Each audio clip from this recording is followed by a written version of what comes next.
빌립보서 1장 1절부터 8절 제가 하나님 말씀 받들어 봉독해 올립니다.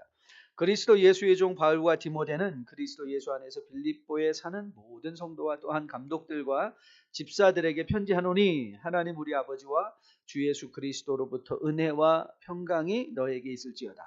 내가 너희를 생각할 때마다 나의 하나님께 감사하며 간구할 때마다 너희 무리를 위하여 기쁨으로 항상 간구함은 너희가 첫날부터 이제까지 복음을 위한 일에 참여하고 있기 때문이라. 너희 안에서 착한 일을 시작하신 이가 그리스도 예수의 날까지 이루실 줄 우리는 확신하노라. 내가 너희 무리를 위하여 이같이 생각하는 것이 마땅하니 이는 너희가 내 마음에 있음이며 나의 매임과 복음을 변명함과 확정함에 너희가 다 나와 함께 은혜에 참여한 자가 됨이라. 내가 예수 그리스도의 심장으로 너희 무리를 얼마나 사모하는지 하나님이 내 증인이시니라. 아멘. 나이가 들어가면서 확실하게 나타나는 현상 중에 한 가지는 섭취할 수 있는 음식의 양입니다. 양에 완전히 차이가 납니다. 제가 전도사 시절에 이제 부장 집사님께서 교사들을 초대하셔서 뷔페에 가는 날은 정말 1000당은 아니더라도 약 999당 정도는 되는 것 같았습니다.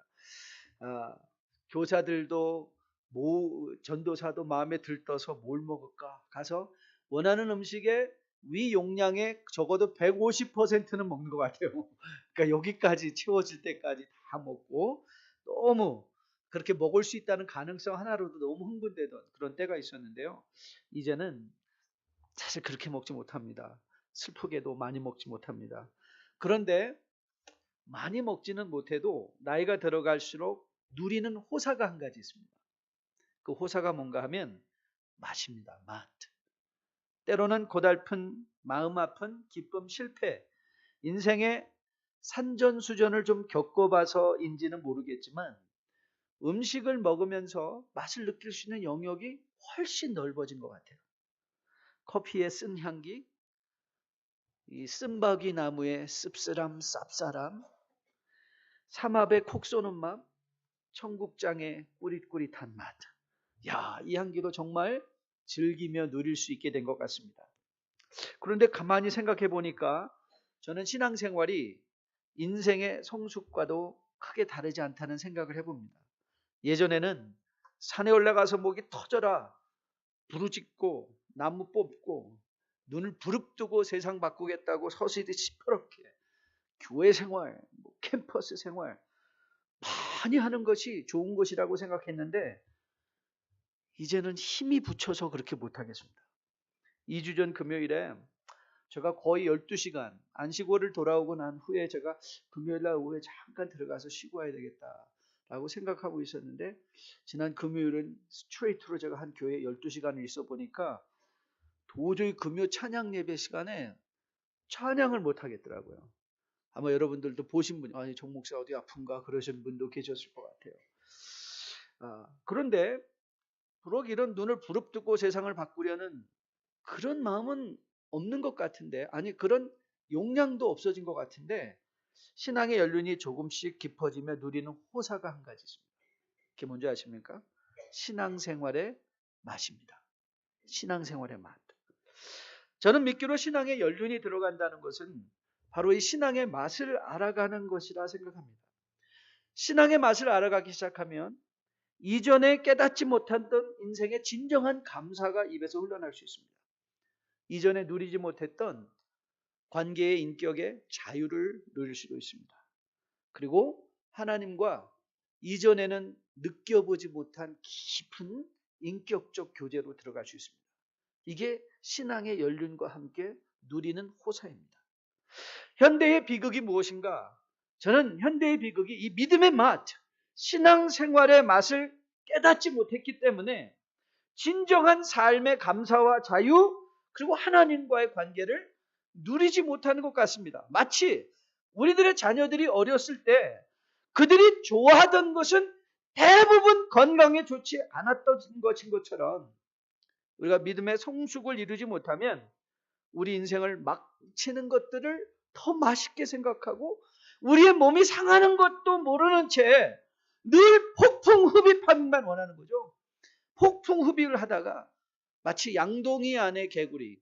여러분 혹시 이 표현 아십니까? A cattle a frog in a kettle. 여러분 영어에 이 표현이 있거든요. 이 개구리는 양서류이기 때문에 스스로 체온을 조절하지 못합니다. 아니 체온을 느끼지 못하죠. 그래서 이 양동이 안에 개구리를 넣고 서서히 끓이면 찬물 속에서 개구리가 도망치지 않다가 이 물이 뜨거워지면 뛰쳐나와야 되잖아요. 그런데 이 바깥의 온도가 변하는 것도 모르는 채 개구리는 그냥 그 뜨거운 물 안에서 헤엄치다가 삶아 죽는 것도 모르고 죽어간다는 거예요. 여러분 우리가 신앙의 맛을 모르면 unless we know what true taste of faith is, we become like a frog in a kettle. 세상이라는 이 큰 양동이 속에서 맨날 폭풍 흡입하는데 이게 정말 좋은 건지 나쁜 건지도 모르는 채 폭풍 흡입만 하다 서서히 죽어가는 인생이 될 수 있다는 거죠. 여러분 우리가 오늘 추수감사주일로 지키려고 합니다. 저는 오늘 여러분과 저에게 묻고 싶어요. 우리는 진정 무엇으로 감사해야 될까? 정말 무엇이 우리가 감사해야 할 이유일까? What should we really thank for? What would be the reason to thank God? 하나님 앞에 감사해야 될 이유가 무엇일까? 비즈니스가 잘 된 것, 아이들이 공부 잘하는 것, 건강한 것. 저는 여러 가지 이유가 있겠지만 오늘 빌립보서 1장 본문으로 정한 하나님의 말씀을 앞에 두고 성도가 누리고 신앙의 연륜과 함께 마음속에 가지고 있어야만 하는 이 감사의 맛, true taste of thankfulness, 감사의 맛에서 여러분과 함께 말씀을 묵상해 보려고 합니다. 우리가 진정 맛있어 해야 되는 것이 무엇인가? 즉 다시 말하면 우리로 하여금 진정 감사를 불러일으켜야만 하는 것이 무엇인가, 그 이유에 대해서 집중적으로 묵상해 보려고 합니다. 여러분이 잘 아는 대로 빌립보서는 에베소서, 골로새서, 빌레몬서와 함께 옥중서신이라고 알려진 편지입니다. 즉 바울이 로마의 감옥에 갇혀 있는 동안에 보낸 편지이죠. 그런데 빌립보서의 중심 주제가 기쁨이라는 것을 우리가 기억한다면 벌써 우리는 감옥에서 편지를 쓰는데 기쁘다, 이건 뭔가 범상치 않은 의미가 이 편지 속에 숨겨져 있을 것이라는 것을 우리가 미루어 짐작할 수 있습니다. 바울과 매우 친밀한 관계에 있었던 빌립보 교회는 옥중에서 고생하고 있던 바울을 위하여 약간의 헌금, 금품을 모아서 에바브로디도를 통하여 바울에게 전달하였습니다. 에바브로디도가 와서 바울을 잘 공개를 했죠. 그러나 바울을 시중들러 왔던 에바브로도가 오히려 병에 들어 거의 죽게 되었다가 하나님의 은혜로 회복되게 되었는데, 빌립보 교회는 에바브로도가 아프다는 소식을 듣고 마음에 너무나 아파하고 슬퍼하였던 것을 바울이 알고 있습니다. 그래서 바울은 에바브로디도를 돌려보내기로 하고 에바브로디도의 손에 바로 바울을 위하여 기꺼이 섬겨준 빌립보 교회에 감사하며, 그리고 그와 더불어 믿음 생활에 교훈하는 교훈의 몇 가지와 더불어 에바브로디의 손에 빌립보서를 들려보낸 것입니다. 모르긴 몰라도 어쩌면 바울의 개인적인 감정이 가장 풍성하게 잘 드러나고 있는 서신서 중에 하나가 이 빌립보서가 아닌가 생각해 봅니다. 오늘 바울의 마음이 너무 잘 표현되어 있는 7절과 8절 말씀을 한번 같이 보십시다. 7절 8절 보면 바울이 이렇게 말합니다. 내가 너희 무리를 위하여 이같이 생각하는 것이 마땅하니 이는 너희가 어디에 있다고요? 내 마음에 있다. 내 마음에 있다. 빌립보 교회를 생각하며 그들이 자기의 마음속에, 자기 몸속에 들어와 있는 자기 몸과 같은, 아니 자기 몸보다 더 소중하게 여겨지던 그런 성도였던 것을 보게 합니다. 바울은 그들을 이렇게 귀하게 사모했을 뿐만 아니라 빌립보 교회 교우들을 매우 자랑스럽게 생각하기도 하였습니다. 바로 3절부터 바울이 그들을 향하여 갖고 있던, 빌립보 교회를 갖고 있던 자랑스러워하는 마음. 저는 정말 우리의 교우들이, 아니 우리를 기억하는 예수님이 내가 뉴라이프 교회를 생각할 때마다 라고 할 때 이 구절이 인용되었으면 얼마나 좋을까 상상을 해봅니다. 우리 3절부터 같이 한번 볼까요? 내가 너희를 생각할 때마다 나의 하나님께 감사하며 간구할 때마다 너희 무리를 위하여 기쁨으로 항상 간구하면 너희가 첫날부터 이제까지 복음을 위한 일에 참여하고 있기 때문이라. 너희 안에서 착한 일을 시작하신 이가 그리스도 예수의 날까지 이루실 줄을 우리는 확신하노라. 나의 하나님께 감사한다. 저는 이 표현을, 나의 하나님께 감사한다는 이 표현을 우리가 한번 점핑보드로 사용해서 도대체 바울이 빌립보 교회를 향하여 감사했던 이유가 무엇인가를 우리가 한번 잘 찾아서 묵상하고 우리의 삶을 그 빌립보 교회의 모습과 비추어 볼 수 있다면 저는 여러분과 저도 우리가 진정 말씀 안에서 기뻐하고 감사해야 될 것이 무엇인가를 새롭게 인식하는 정말 복된 교훈의 시간이 될 수 있을 것으로 믿습니다. 자, 그럼 한번 시작해 볼까요? 바울이 빌립보 교회를 떠올리며 하나님께 감사하였던 것은 빌립보 교회가 그와 함께 복음을 위한 일에 참여하고 있었기 때문입니다. Because of your partnership in the gospel from the first day until now. 즉 바울과 빌립보 교회의 교우들 사이에 공유할 수 있는 일이 있었는데 그게 무엇이었다고요? 복음을 위한 일로 공유하고 동역하고 있었기 때문에 나는 너희를 생각할 때마다 감사하다 이 말이에요. 여러분, 현대인의 입에 붙어있는 말 중에 하나가 뭐죠? 피곤하다. 피곤하다는 말 아닙니까? 그래서 우리는 자주 좀 쉬고 싶어요 라고 말을 하지 않습니까? 그런데 여러분, 정작 우리가 한 달, 두 달을 정말 쉰다고 한번 가정해 보죠. 정말 행복할까요? 아닙니다. 인간은요, 결단코 일을 안 하고 논다고 행복해지지 않습니다. 왠지 아십니까? 하나님은 우리로 하여금 일을 통하여 보람과 가치를 얻는 존재로 만들어 주셨기 때문에 그렇습니다. 여러분, 우리의 쉼이, 안식이 가치가 있을 때는 언제 가치가 있는지 아십니까?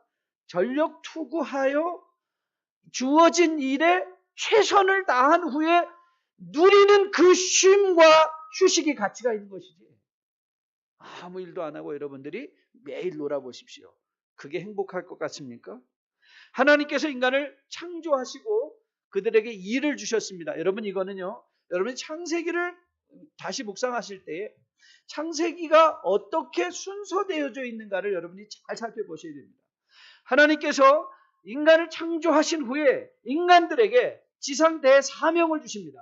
그 지상 문화 대사명을 주시는데 그것이 1장 28절입니다. 이렇게 하나님께서 명령하셨어요. 하나님이 그들에게 복을 주시며 하나님이 그들에게 이르시되 생육하여 번성하여 땅에 충만하라. 땅을 정복하라. 바다의 물고기와 하늘의 새와 땅에 움직이는 모든 생물을 다스리라. 여러분, 이 하나님의 문화 대사명, 이 인간에게 주신 문화 대사명은 일이었습니다.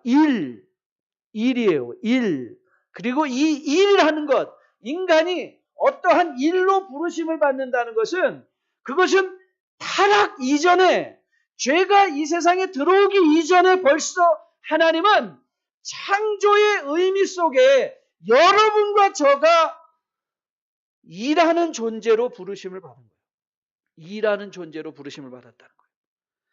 그리고 여러분이 창세기 2장 3절을 보면 하나님이 그 일곱째 날을 복되게 하사 거룩하게 하셨으니 이는 하나님이 그 창조하시며 만드신 모든 일을 마치시고 그날에 안식하셨다. 여러분, 이 7일의 안식이 언제 같이 있습니까? 일주일에 전력 투구하여 하나님이 우리에게 맡겨주신 이 일들을 감당하고 쉼의 의미가 있는 것이죠. 쉼의 의미가 있는 것이죠. 여러분, 어떤 일이라고 그랬죠? 생육하고 번성하며 땅에 충만하고 땅을 정복하고 바다의 물고기와 하늘의 새와 땅에 움직이는 모든 생물을 다스리는 일, 바로 인간이 부르심을 받고 있는 일은 하나님이 주신 창조의 질서를 유지하고 보존하고 발전시키는 것. 하나님이 인간들에게 주신 일은 하나님의 창조의 질서를 유지하고 보존하고 발전시키는 일. 다시 말하면 하나님과의 완전한 교제 속에 들어가는 거예요. 하나님의 창조를 보존하고 유지하고 발전시키는 이 하나님과의 온전한 관계 속에 들어가는 것이죠. 그런데 죄가 들어온 후에 이 일의 의미가 사라져 버린 거죠. 일이 자꾸 인간의 일이 하나님의 질서를 유지 보수하는 게 아니라, 여러분, 인간의 일들이 죄가 들어오네 어떻게 됐습니까? 하나님의 창조의 질서를 자꾸 깨버리죠. 창조의 질서를 자꾸 부서져 버리죠.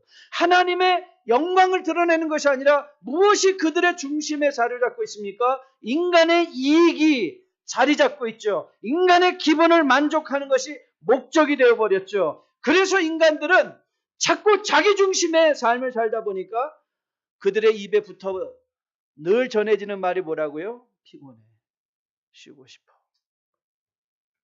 이것이 인간이 안식을 누리지 못하는 이유였습니다. 여러분, 바울이 감옥에서도 기뻐할 수 있었고 감옥에서도 보람을 느낄 수 있었고 빌립보 교회로 인하여 진정 하나님께 감사할 수 있었던 이유가 어디에 있었는가? 그들이 복음을 위한 일, 그 일에 함께 동역하고 있었기 때문에 그렇습니다. 오늘 여기서 본문에서 보면 이 복음을 위한 일이라고 번역된 이 일이라는 것을 보면 헬라어 원문에는요, 코이노니아 유앙겔리온, 복음의 코이노니아예요.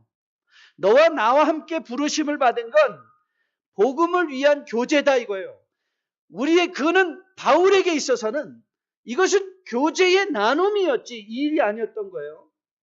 그 교제 속에 들어가 있을 때 바울은 감사할 수 있었던 것이죠. 아니 목사님, 세상에서 먹고 살아야 되는데 아이들 다 학교도 보내야 되는데 어떻게 복음을 위한 일만 할 수 있습니까?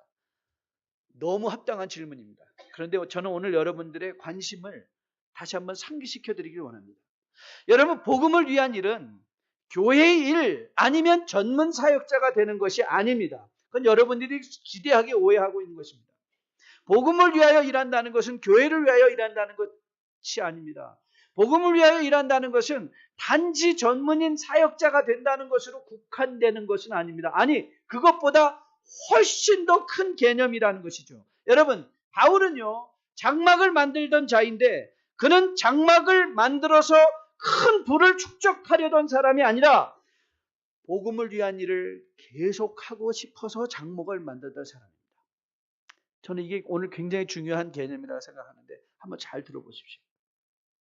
여러분, 우리는 많은 경우에 우리가 장막을 만들면 우리가 이 장막을 통해서 얼마나 더 많은 돈을 벌까를, 얼마나 더 많은 이익을 남길까를 생각할 수 있지만, 적어도 바울에게 있어서 이 장막을 만드는 일은 그가 감사함으로 감당하기 원하는 복음을 위한 일을 지속하고 싶어서 하던 일이었습니다.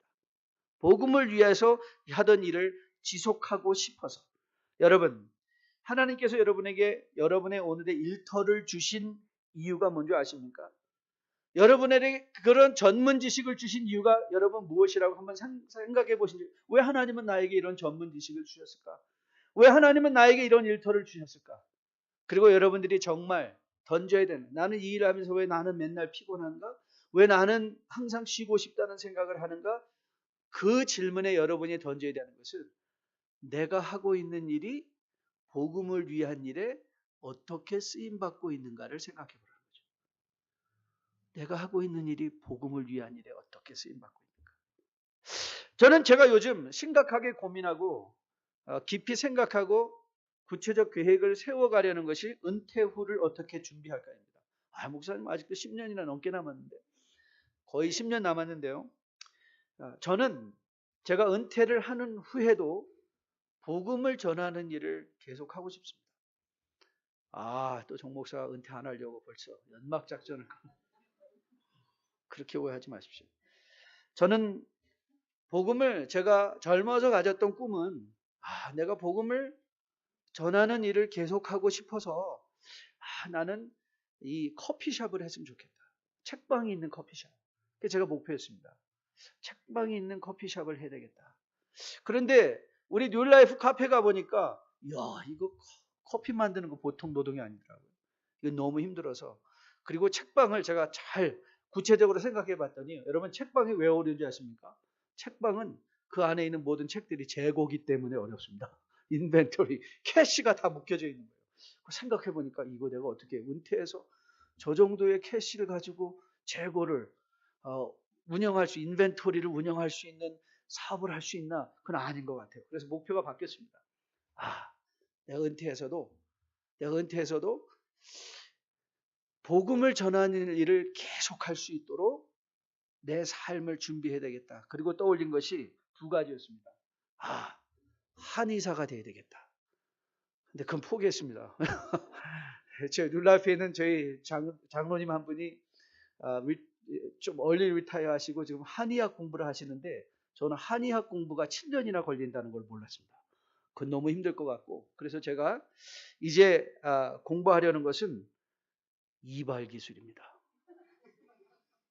기대하시라. 선교지 가서 제일 환영받는 게 한의사와 이발사입니다. 제일 환영받습니다.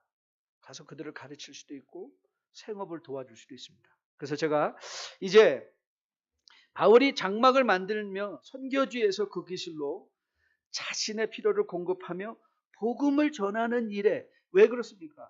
바울이 복음을 전하는 때 가장 행복하고 가장 보람있고 빌립보 교회와 떠올릴 때 그들과 함께 가장 감사할 수 있었던 것은 복음을 전하는 일을 할 수 있었던 것인 것을 그가 깨달았을 때 저는 교훈받았습니다. 도전받았습니다. 여러분도 도전하고 싶습니다. 여러분의 인생에 복음을 위하여 할 수 있는 일들을 지속할 수 있는 무언가를 준비하시고 그 일을 하십시오. 지금도 그 일을 하십시오. 복음을 전하는 일에. 그래서 제가 이제 목회학 박사과정에 2년이면 끝날 것 같은데요.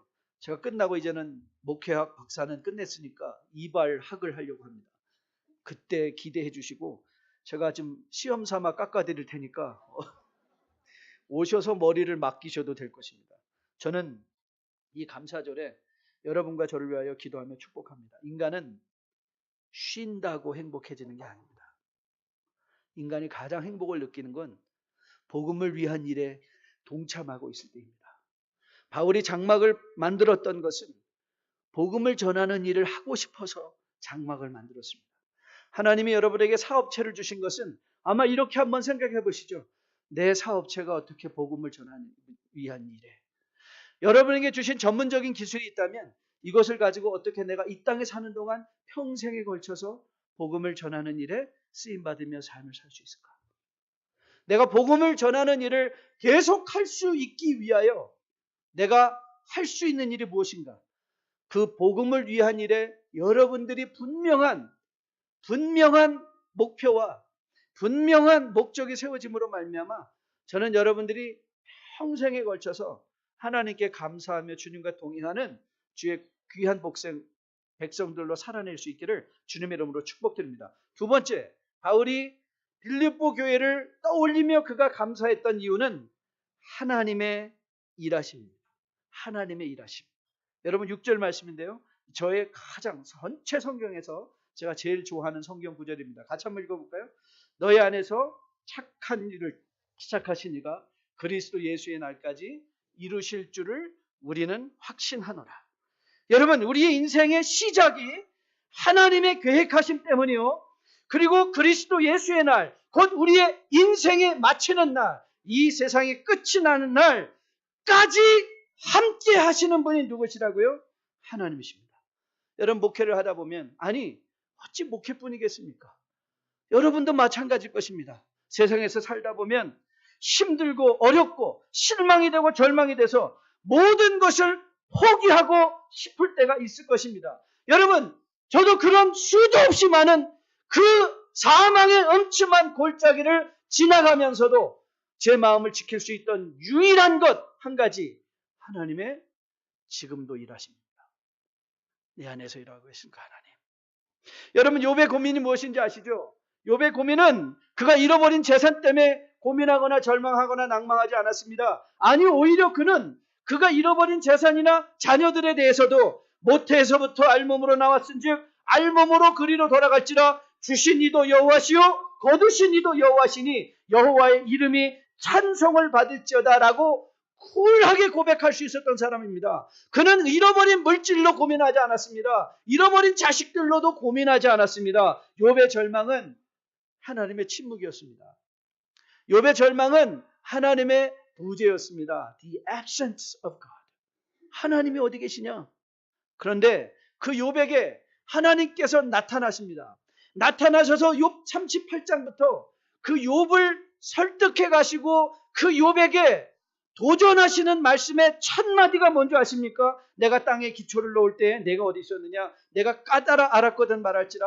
누가 그것의 도량법을 정하였는지, 누가 그 줄을 그것 위에 띄었는지 내가 아느냐? 창조를 끊임없이 진행하시고 유지하시고 보존하는 이가 누구냐? 이걸 물으신 거예요. 네가 지금 이 세상 속에서 하나님이 없다 하느냐? 하나님이 일하시기를 중단했다 하느냐? 그게 아니라는 거예요. 그러면서 하나님께서 이렇게 계속해서 열어갑니다. 욥기 39장입니다. 산염소가 새끼치는 태를 내가 아느냐? 암사슴이 새끼 낳는 것을 내가 본 적이 있느냐? 그것이 몇 달 만에 만삭이 되는지 아느냐? 낳을 때를 아느냐? 그것들은 몸을 부풀리고 새끼를 낳으니 그 괴로움이 지나가고 그 새끼는 강하여져서 빈들에 크다가 나간 후에는 다시 돌아오지 아니하니라. 여러분, 들짐승에 새끼를 낳는 것까지도 하나님의 일하심의 결과라는 거예요. 하나님은 한 번도 이 창조를 만들어 두시고 당신의 일하심을 멈춘 적이 없어요. 그리고 하나님은 욥에게 물으시는 거예요. 사냥소도 사냥도 하물며 내 관심 안에 있는데 욥 하물며 너겠느냐? 하물며 너겠느냐? 그 하나님이 저에게 계속해서 물으셨습니다. 야, 정 목사, 욥과 함께한 나인데 하물며 너희겠느냐? 아니, 그 하나님께서 오늘 여러분에게 이렇게 물으십니다. 절망하였느냐? 낭망하였느냐? 감사할 이유가 없다고 생각하느냐? 너는 하나님의 일하심을 알고 있지 않느냐? 하나님의 일하심. 여러분, 우리에게 일어난 일 어떤 것 하나 하나님의 관심 밖에 일어난 일이 없습니다. 하나님은 여러분의 인생에, 저의 인생에 시작하신 착한 일을 한 번도 중단하시거나 멈추시는 일이 없습니다. 하나님은 우리 안에 시작하신 착한 일을 그리스도 예수의 날에 반드시 이루어 내실 것입니다. 그래서 바울은 감사할 수 있었습니다. 바울의 4장의 그 유명한 감사, 내가 부에 처할 줄도, 비천에, 부할 줄도, 풍보에, 궁핍함에, 배고픔에, 그가 상황을 초월해서 감사할 수 있던 이유가 어딘지 아십니까? 내 안에서 일하고 계신 하나님. 그 하나님이 여러분의 인생 속에서 일하고 계신 하나님이십니다. 저는 오늘 이 감사주일에 오늘도 내 인생 가운데 내 과거의 모든 삶 속에 함께 하신 하나님, 오늘도 내 인생을 이루시고 일하시고 계신 그 하나님을 저는 이 감사절에 여러분이 꼭 만나고 돌아갈 수 있게 되기를 주님의 이름으로 축복드립니다. 혹이라도 여러분 가운데 너무 어려워서 신음하는 분들 계십니까? 여러분, 하나님은 모든 일을 합력하여 여러분 안에 시작한 선한 일을 반드시 이루실 것입니다. 저는 그 하나님이 여러분의 그 마음의 고백의 감사의 이유가 되어줄 수 있게 되기를 주님의 이름으로 축복드립니다. 세 번째, 바울이 감사할 수 있었던 것은 바로 공동체의 삶입니다. 공동체의 삶. 자, 7절 우리가 같이 한번 읽어보겠습니다. 7절 같이 읽습니다. 내가 너희 무리를 위하여 이와 같이 생각하는 것이 마땅하니 이는 너희가 내 마음에 있음이며 나의 매임과 복음을 변명함과 확정함에 너희가 다 나와 함께 은혜에 참여한 자가 됩니다. 여러분, 바울이 감사할 수 있었던 것은 빌립보 교회와 더불어 이루어낸 하나님의 몸 공동체였습니다. 그는 공동체로 감사했습니다. MK 신드롬이라는 것이 있습니다. MK 신드롬. 이 MK 신드롬이라는 것은요, Military Kid Syndrome, 군인 자녀 증후군이라는 거예요. 군인 자녀 증후군. 이 리서치가 이 미국에서는 참 잘 되어 있습니다. 군인들은 적어도 2년에서 또 길게는 4년, 4년을 기준으로 늘 새로운 곳으로 발령을 받아 떠나게 되죠. 그러다 보니 자녀들이 새로운 곳에 발령해서 아이들과 선생님들과 새겨서 무언가 좀 이렇게 교제가 이루어질만 하면 확 떠나가 버리는 거예요. 그래서 이 아이들이 디펜스 메커니즘, 자기 보호 본능의 감정으로 누구에게도 정을 주지 않습니다. 왜요? 또 떠나는 게 들어와서. 자기가 상처받는 게 싫어서 정을 주지 않습니다. 그래서 이 MK 신드롬이 왜 문제가 되냐면 이들이 나이가 들어서 사회에 나가서도 인간들, 동료들과 이 정서적 관계를 맺는 걸 너무너무 힘들어하는 거예요. 인격적 장애들이 많이 일어나는 것을 보게 돼서 많은 리서치들이 그 가운데 일어난 것을 보게 됩니다. 그런데 여러분, 이 MK 신드롬이 엄청나게 기독교에 도움을 많이 줬습니다. 왜냐하면 미셔너리 키드 신드롬이 또 있기 때문에. 미셔너리 키드 신드롬.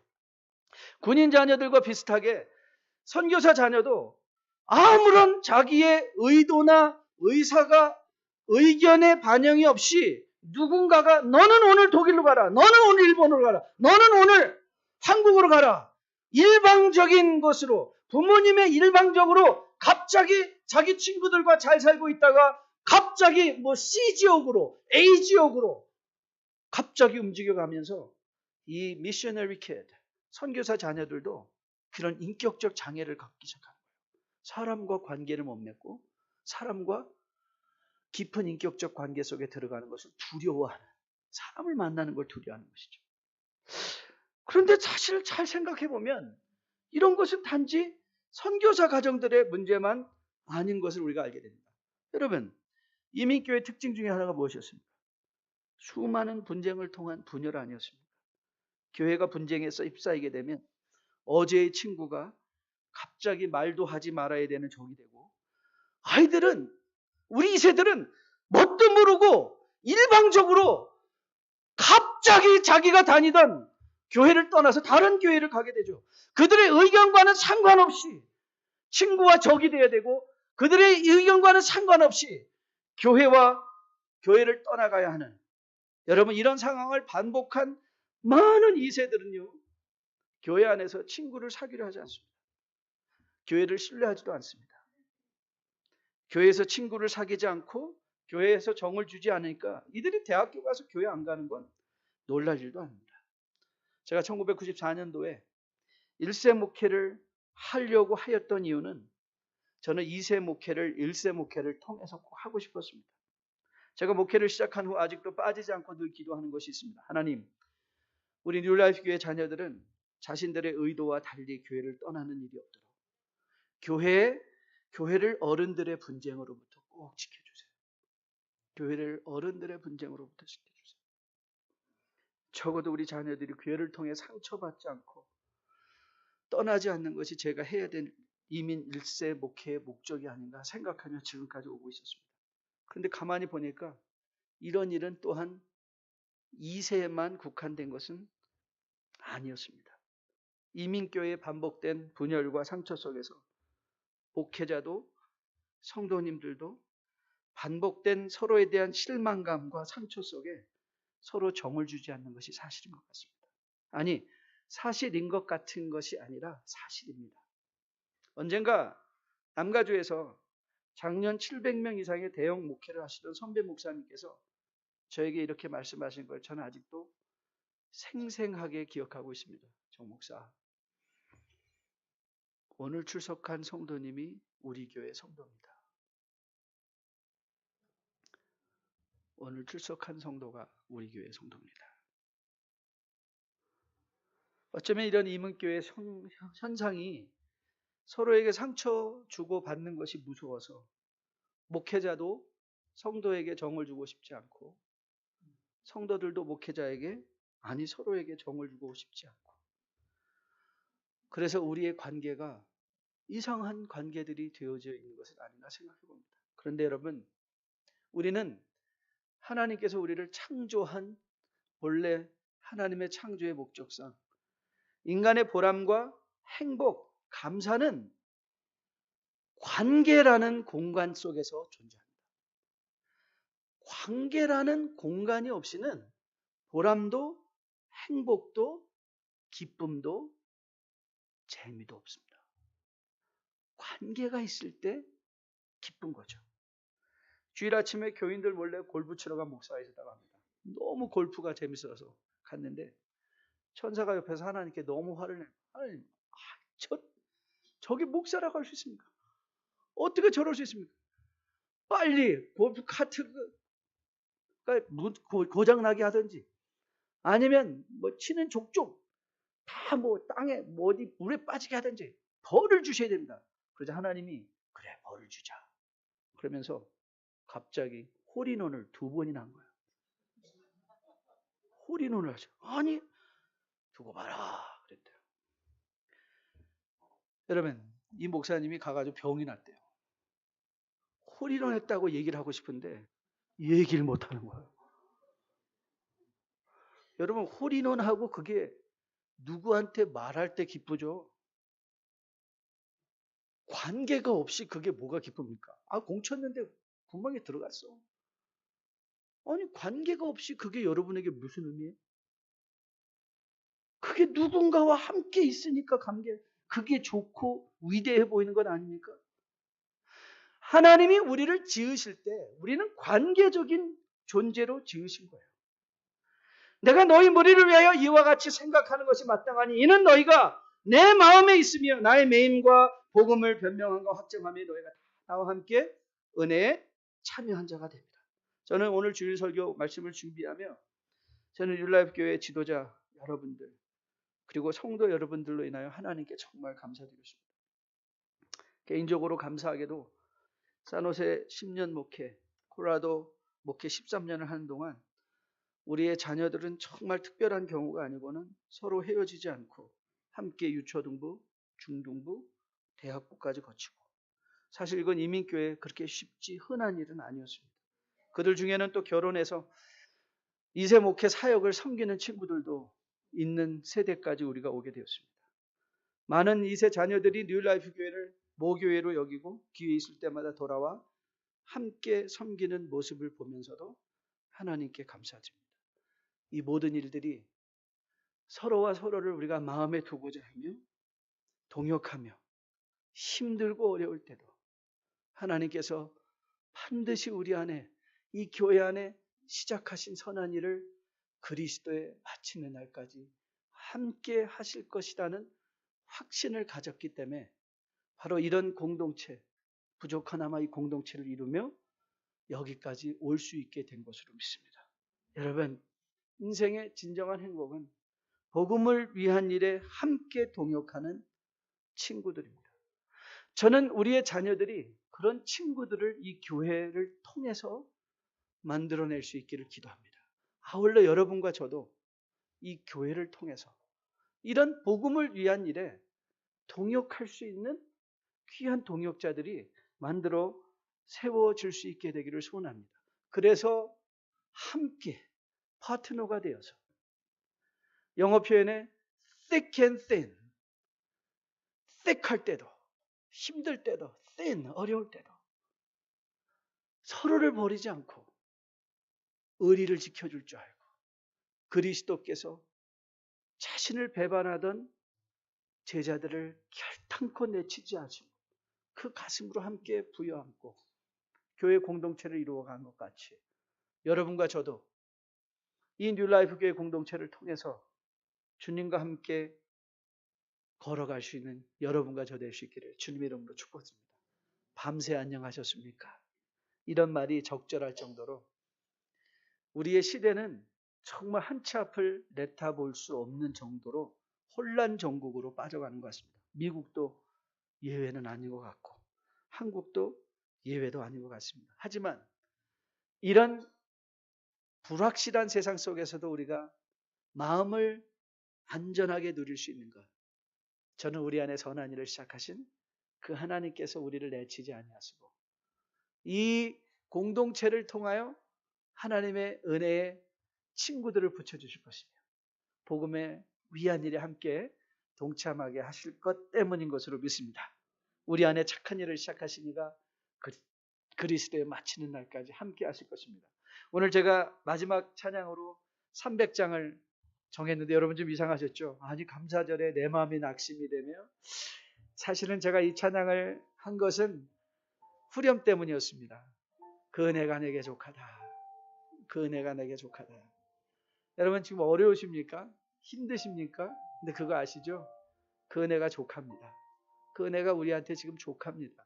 그리고 그 상황을 벗어날 수 있는 일들을 하나님은 반드시 우리에게 그 일을 지나가 뒤를 돌아봤을 때 하나님이 하셨구나. 하나님이 하시는 일이구나. 고백할 날을 반드시 오게 하실 것으로 믿습니다. 오늘 저는 이 찬양이 여러분과 저의 고백이 되었으면 참 좋겠습니다.